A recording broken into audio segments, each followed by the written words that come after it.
It's car con carne. Let's eat in the car. It's car con carne. And now here's the star of our show, James Van Alstyne.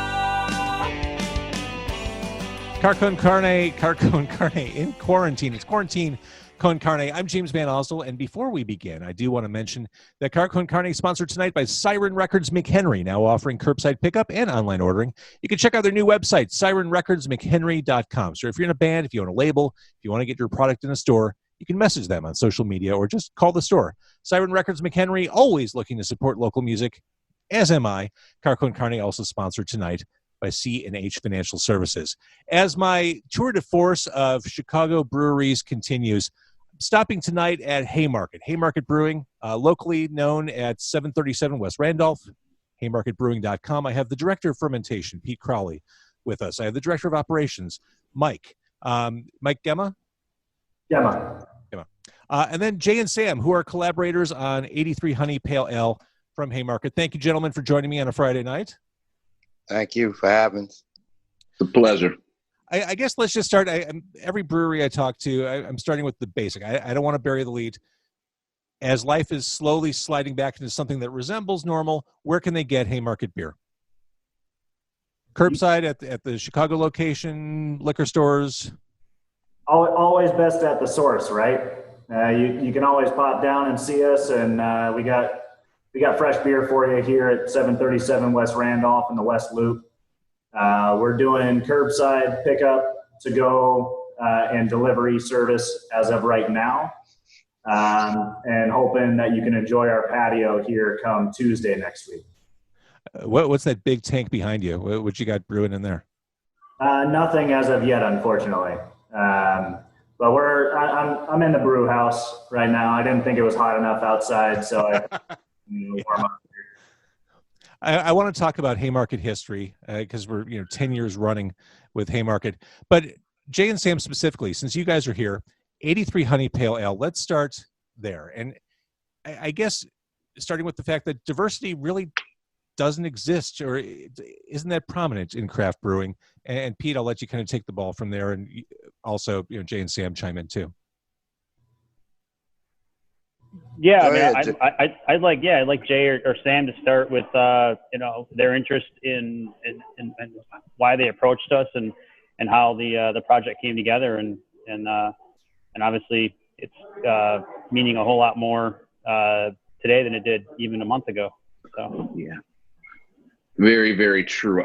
Well, when this project was brought to me by a mutual friend of both myself and Haymarket, the plan was to basically shine a spotlight on the lack of diversity, both in craft beer and in the service industry in Chicago, as there are only 9 African-American liquor licensees that are current in the city of Chicago. So that was a big tipping point for the person that introduced me to the Haymarket team. Now, mind you, I was familiar with the Haymarket team from my days bartending at Nisei Lounge and serving those guys their own beers and whatnot. But what we wanted to do was basically have a celebration of craft beer, but also highlight the inconsistencies and the lack of inclusion in both the service industry and craft beer. It's so hard for minorities and women to get into this game. This game is predominantly white male driven. And we really wanted to shine a light on that and try to send a message that, we were trying to include more people.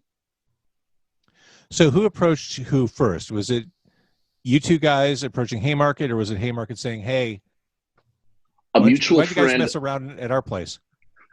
A mutual friend who runs the Chicago Bar's Twitter feed, he approached me and basically said that Haymarket wanted to put this project together.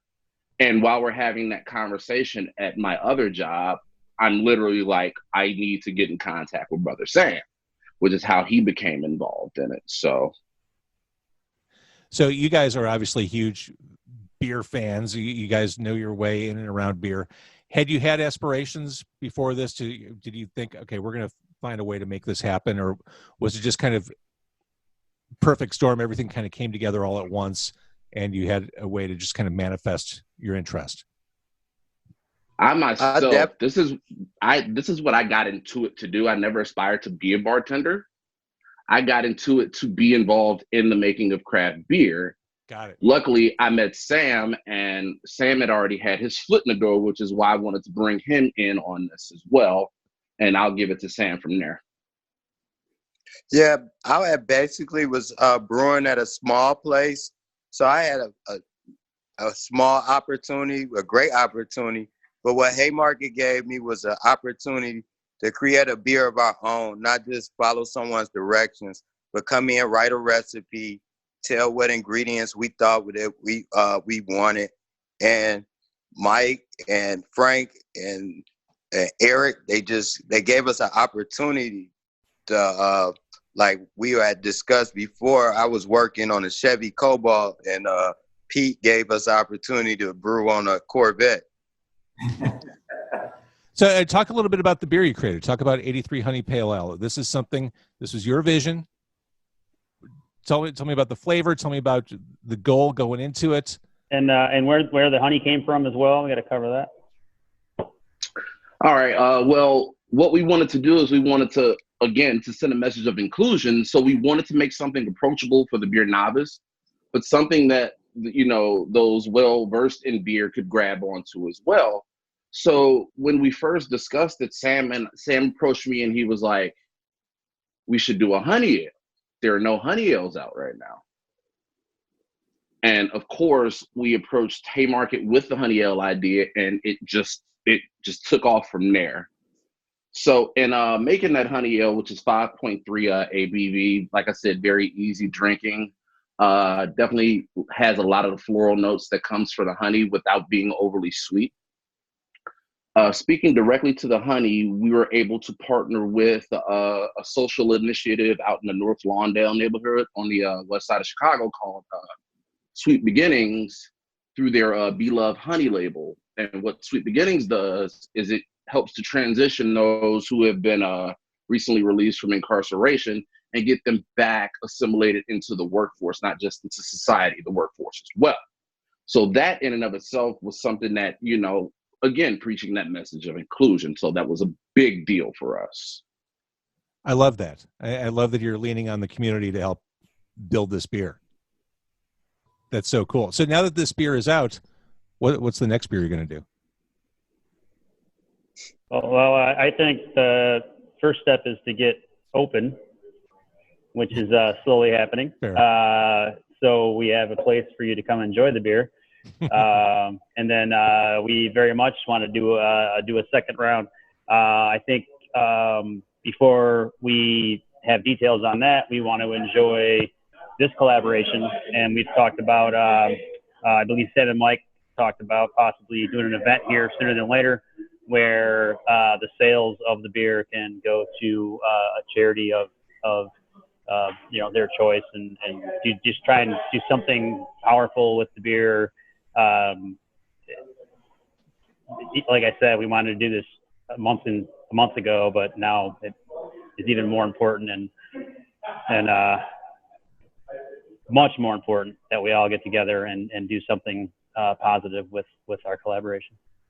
So knowing that the craft beer industry still lacks inclusion and diversity is still an issue, it seems to me that this is an industry that's everyone's kind of part of the same community, but still independent islands operating.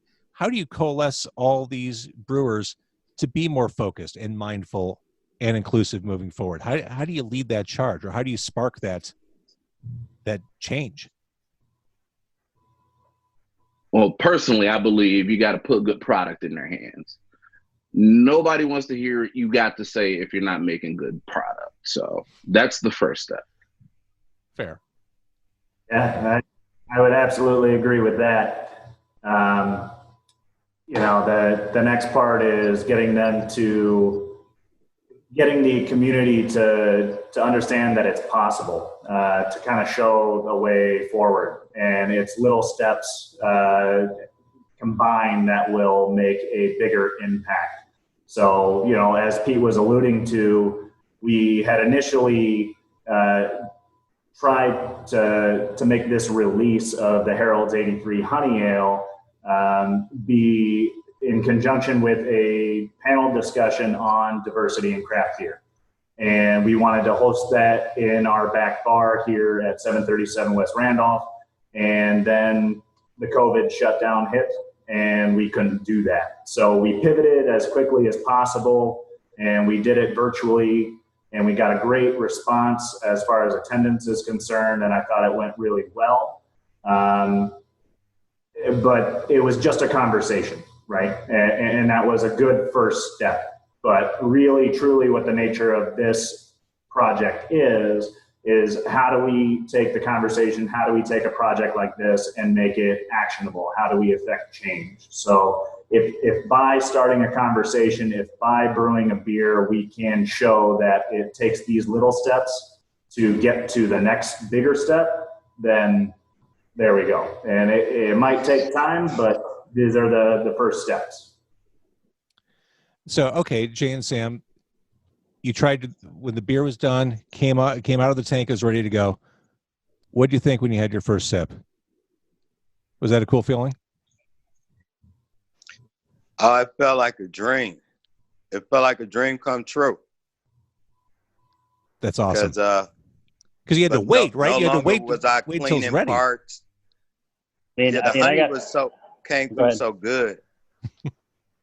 I got to say that I had no doubts in the quality and the recipe and the finished product, but I was still pleasantly surprised in how delicious it was when I got that first sip. And when we did the first Zoom call with the release, I think I brought a growler over to Michigan. I was sitting on my couch. I think I drank the whole growler. I don't think I recall the end of the Zoom call, but fun night. Yeah. That's awesome. All right, now we'll get back to Jay and Sam, or Jay and Sam chime in as needed. I want to put Haymarket in perspective, because as we're talking about inclusion and diversity in this week, when the only thing really we should be talking about is Black Lives Matter, let's talk about the birth of Haymarket. Your beer's name stems from a historic moment in Chicago history. You're at a historic location in Chicago, the site of the Haymarket Affair of 1886. It's a heavy thing to build a beer brand on.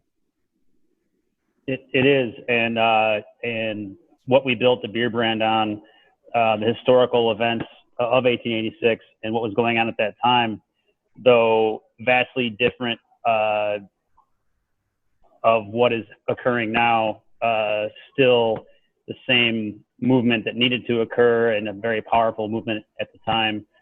And we really built this brand about inclusion and the working person. We wanted everyone to be able to come to our tap room and our brewery, no matter how they looked or how they're dressed or what they believe in, and enjoy a pint. And that's what we built our business on. And I think that now it's more important than ever to understand that if we can't all enjoy a pint anywhere together and get along and all bring each other up to a higher level and a higher standard of living. And I can get into a lot of other political things, but then we have a lot of work to do in that regard. And that is what the Haymarket brand was built on. And we are, though we've been a tad quiet in the beginning of what's been occurring in the last few weeks, because we are collecting our own thoughts, and we're all dealing with it in our own way. And we also want to be able to relay a message of how we feel about everything that's occurring in a positive and a professional and a serious manner. But it is a very similar time than 1886, and it's unfortunate that we're so many years into this country, and we're still seeing the disparity and the inequality that's occurring. So you launched Haymarket in 2010? That's correct. Christmas Eve, because everyone wants to go out to bars on Christmas Eve. Perfect time, yeah. Perfect night, yeah. So that neighborhood's changed a little bit since you opened. Yeah, I mean, historically, that neighborhood was actually pretty run down. The term Skid Row actually was developed to describe Halstead Street, right down the street from us. The back of the yards was over there, where all the cattle smelled great, and then where our row was where a lot of the goods and services of the time came in, whether it was shoes or vegetables or whatever. So that neighborhood meant a lot to the whole city,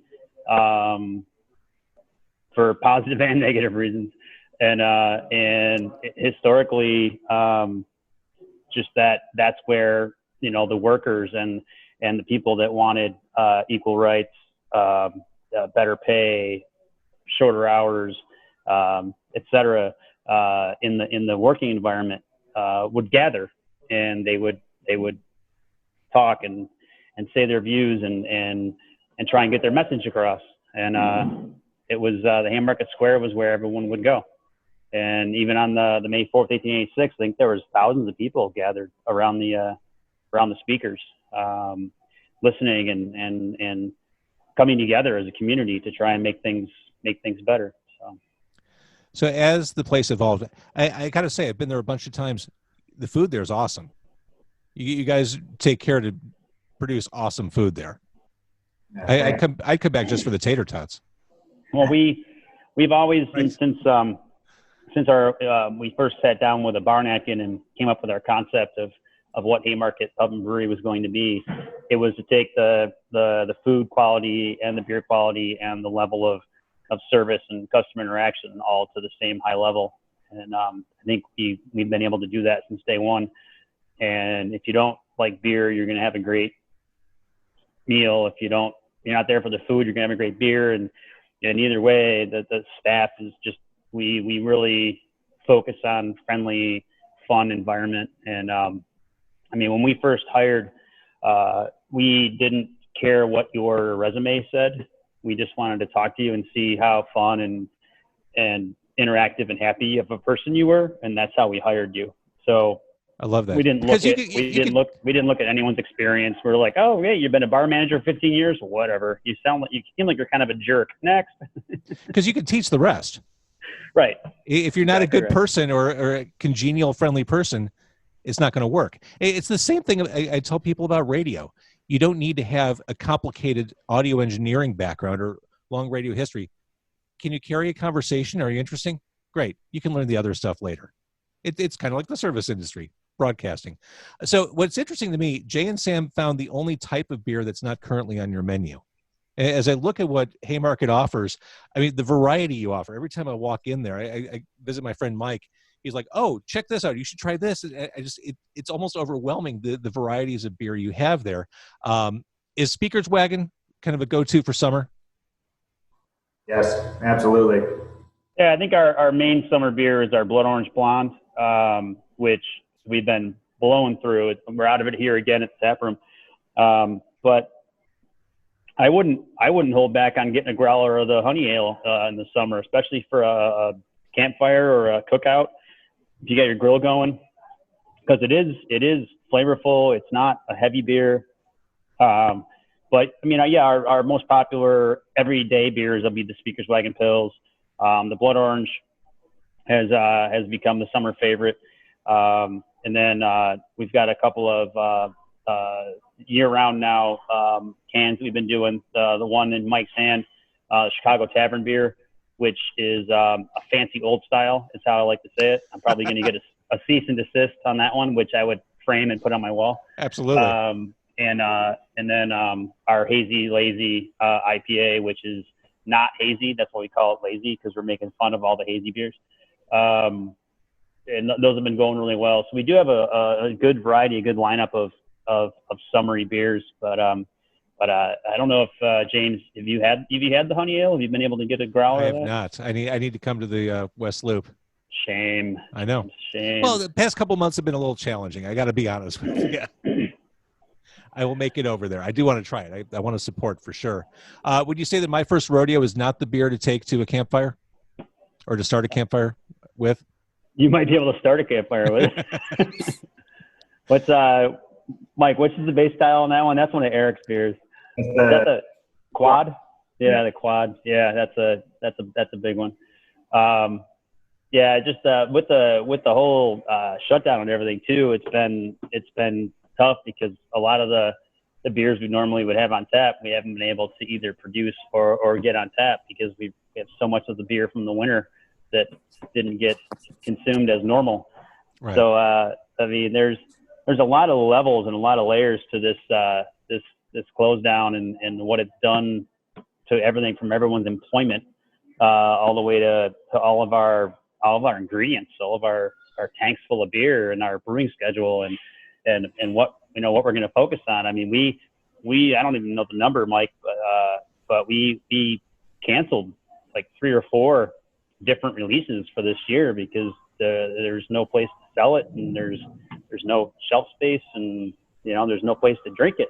Places are opening up, but they're opening up slowly, and so we don't want to make full tanks of summer fruity fun beers and then there's nowhere to send it. So. Yeah, I'd say even too with the Harold's 83 Honey Ale, when our original intention was to get a portion of this batch brewed here in the Chicago Brew Pub out to Black-owned bars and out into the neighborhoods to raise more awareness about the project itself. And with the shutdown, we weren't able to do that. So we've got a bit of beer to share with everybody, and we're getting open to get it out. It seems like Porter's having a moment. Talk to me about what you guys have. I just, hopefully those motorcycles aren't too loud. I disagree that Porter's having a moment. I think Porter's always had a moment. I think it's one of those beer styles that has been around for a long time, and maybe you don't see it on tap all the time, but it's a popular craft beer style. And but we do have a Baltic Porter that we've come out with that is about as strong as the Quad over here. That's been wildly popular. But I think the biggest new, I hate to say new, is really lagers. I mean, there's been a lager breweries popping up. There's been a lot of people that have always made a lager. I've made a Pilsner for over 20 years. I love my Pilsner. We'd already talked about it. But if you even come into our tap room right now, you're going to see Baltic Porter, which is a lager, Doppelbock lager, Maibach lager, Pilsner lager, Tavern Beer, which is Dortmunder lager, Try Not to Suck, which is a Helles lager, and then Speaker's Wagon. So we've got like, I don't even know how many that was, Mike. Was that 7? I lost count. And the general consumer might not even know the difference between an ale and a lager, but they're drawn to these lagers just because of the flavor profiles and the complexity, but also the crispness and they're super traditional, very old styles that still ring true today. So I don't know where I was going with that, but James, it's your call. So you asked if I'd had the Honey Pale Ale, and I said I hadn't because, it's been a challenging couple months just to leave the house. Have you had regulars who've been able to come by and support you through this? I mean, what have the past couple months been like for you guys? Yeah, it's been very interesting for sure, as far as the flow that we were used to versus the new flow for the interim period. It's been pretty cool to reconnect with regulars in the neighborhood that we otherwise would have only had a hello across the bar. We take the extra few minutes to catch up and see how everybody is doing and get to know each other a little bit longer without lingering too long for social distancing practices. But I gotta say, like, it's been really fun to watch what people gravitate towards in this period of time, because you're a little bit more focused on what they're ordering. And Harold's 83 has been top 3 ever since it came on tap. And I don't want to lose the script on that. Harold's 83 Honey Pale Ale, part of this diversity initiative so needed in this industry. No better time than the present to be talking about this. Black Lives Matter. Can't say that enough right now. So Jay and Sam, for people who haven't tried this, if you want to, here's your chance to pitch them on what makes your beer awesome. Talk to him, Sam. Oh, Harold's 83 Honey Ale. It's a Chicago flavor on your tongue. It's the sweet to the salty. It's the taste of it's a true pub beer. So it's not a guzzler. So it's made to be appreciated with food. It's appreciated to be made with good pub food, to sit down and talk about, have conversations about Cubs or Sox, politics, whatever. Just sit down and have a conversation with somebody next to you and say, hey, this is a craft beer. And that's how the conversation starts. So that's what Harold 83 is. It's the sweet to the salty. So they're good with tater tots, is what you're telling me. Them sweet potato tater tots, fat, bro. There it is. All right. So Harold's 83 is available now. Get it, try it, support these guys, support this initiative. Haymarket Brewing, 737 West Randolph, right just west of the expressway, right there, Randolph and Halstead. I love this place. I love the beer. I love the food. Keep supporting them. I want to thank all of you for your time on a Friday night. It's much appreciated. Thank you. Thanks guys. for having me. Thank you. And I'm going to stop Thanks, the Facebook. everybody. Before I stop the Facebook Live, I do want to thank a couple people for watching. Daryl, Brady, Mike, Lauren, Stephanie, Gil, Jeff, Dennis, Christy, Mike, Shanzi, Jeff, David, Jane, Gina, Scott, Jeff, Giorgio, Tom, Natalie, Michael. A lot of people checking in tonight. Much appreciated. So I'm going to stop the Facebook Live. And thank you, guys. I thought that went well. Sweet. Thank you, guys. I agree. Good times.